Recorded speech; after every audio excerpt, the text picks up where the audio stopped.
They messed with the wrong trucker. When a biker gang targets a 65-year-old ex-combat medic, they unleash a force they never expected. Willow Creek will never be the same. Truckers see a lot of strange things on America's highways, but what happened at the Willow Creek rest stop that summer became legend. A quiet stretch of Montana highway became a battleground when the Iron Fang MC, a notorious biker gang, decided to intimidate the wrong driver. They didn't know 65-year-old Lillian Lily Harwell was a former combat medic. They didn't know about her decades of experience under pressure, and they certainly didn't know the lengths a tight-knit trucking community would go to protect one of their own. What started as simple harassment spiraled into the exposure of a massive criminal enterprise, turning a peaceful truck stop into the epicenter of a fight that reached all the way to the federal authorities. By the time the dust settled, lives would be irrevocably changed, and the truckers of Willow Creek would become heroes in their own right. The morning sun was just beginning to paint the vast Montana prairie as Lily Harwell conducted her routine pre-trip inspection.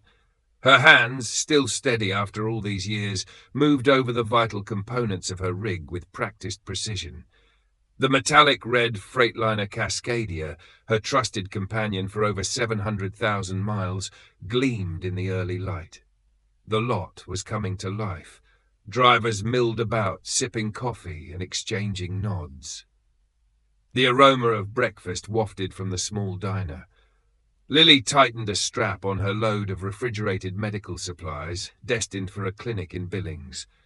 She'd run this route for 5 years and was known for never being late, regardless of road conditions. Her fellow drivers affectionately called her Doc, a nod to her time in the army and her calm, steady demeanor. A few trucks down, a young driver struggled with his trailer coupling. Lily paused, observing his frustration.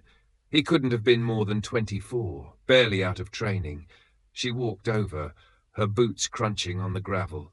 "Need a hand, kid?" Her voice was warm, but carried the authority of experience.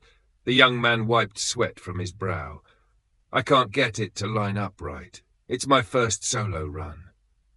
"Let's take a look," Lily said, stepping in beside him. She guided him through the process, her weathered hands deftly demonstrating how to adjust the angle. Within moments, the trailer clicked into place.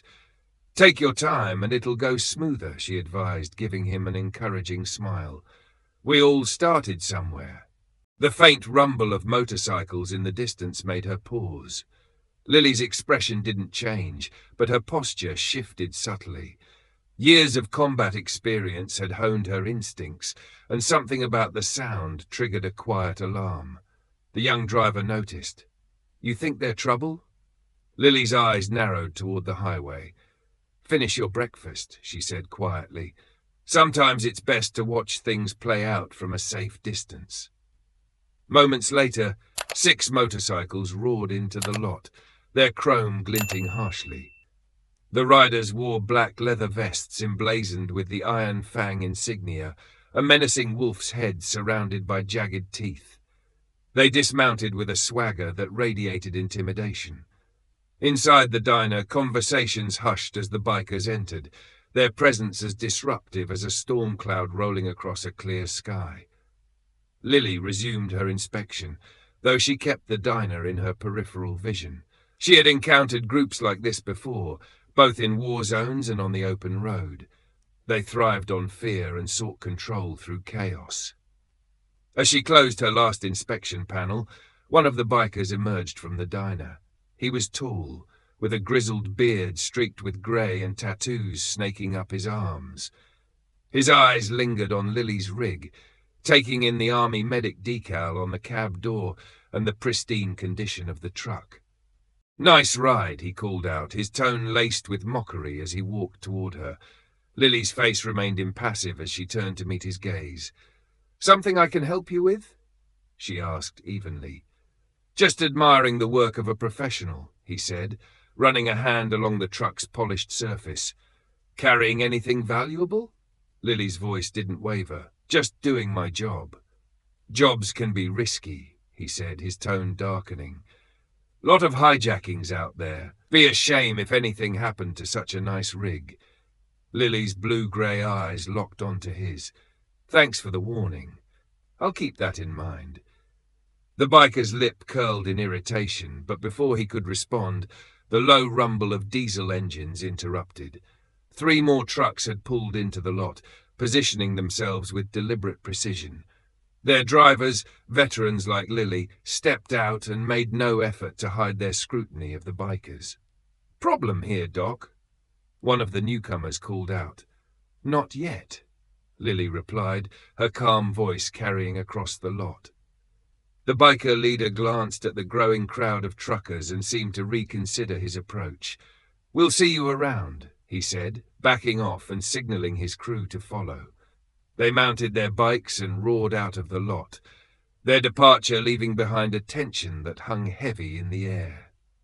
Inside the diner, Sarah Quinn, the owner and a long-time friend of Lily, poured coffee with a steady hand, her sharp eyes missing nothing.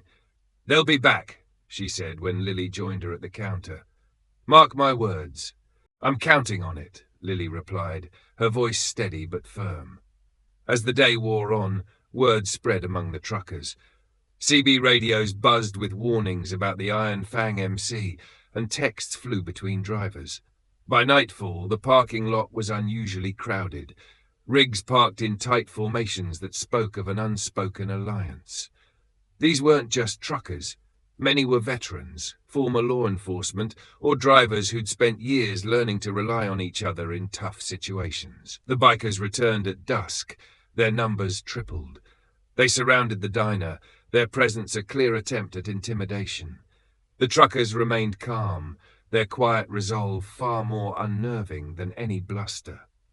Lily stood at the edge of the lot, her arms crossed, as she watched the gang dismount. The leader, who'd introduced himself earlier as Wolf, approached her again. "You're making this harder than it needs to be," he said. "Why not make it easy on yourself? Pay the toll, and we leave you alone." "I don't pay tolls to thieves," Lily replied, her voice cutting through the night like a blade. Wolf sneered. "Your funeral." Before he could turn away, the unmistakable sound of a shotgun being cocked echoed across the lot. Sarah stood on the diner's porch, the weapon resting comfortably in her hands. "I'd rethink that tone if I were you," she said. The bikers hesitated, clearly weighing their options. More truckers stepped forward, their sheer numbers shifting the balance of power. Wolf snarled but waved his crew back to their bikes. "You're playing a dangerous game," he warned. "So are you," Lily replied. As the bikers retreated into the night, the truckers began organizing in earnest.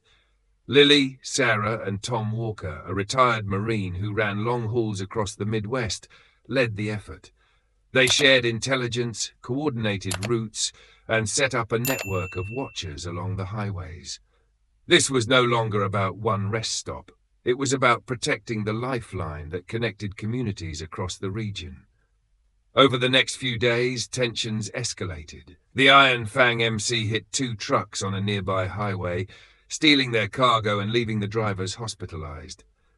Lily's Freightliner became a particular target, her route scrutinized by the bikers at every turn. But she was ready.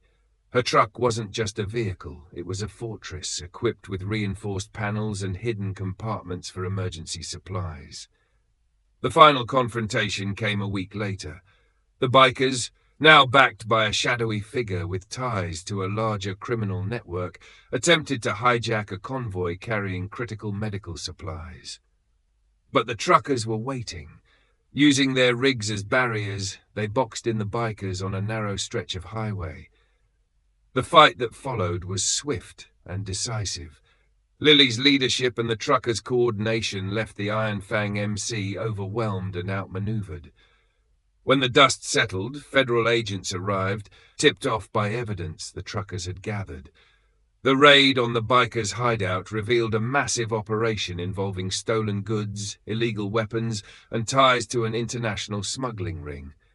Wolf and his crew were arrested, their empire dismantled. Back at Willow Creek, the truckers gathered in the diner to celebrate.